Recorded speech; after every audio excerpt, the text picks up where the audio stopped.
ઘણા લોકો કહે છે હું બહુ બિઝી છું, પણ પ્રશ્ન એ છે, બિઝી હોવું ખરેખર સફળતા છે?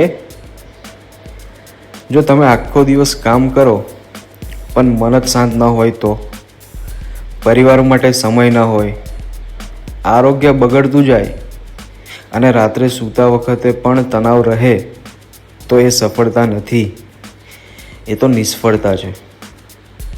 સફળતા એટલે બેલેન્સ, કામ સાથે આરામ, લક્ષ્ય સાથે આનંદ, સમય સાથે સંબંધ અને દોડ સાથે શાંતિ. મિત્રો, બિઝી માણસ ખોટી દિશામાં દોડે છે, જ્યારે બેલેન્સ્ડ માણસ સાચી દિશામાં ચાલે છે. આજે એક પ્રશ્ન પોતાને પૂછીએ, હું માત્ર બિઝી છું કે સાચે બેલેન્સ છું? મિત્રો, યાદ રાખીએ, જીવન મેરેથોન છે, સ્પ્રિન્ટ નથી. ધીમે ચાલશો પણ સાચી દિશામાં ચાલશો, એ જ સાચી સફળતા છે.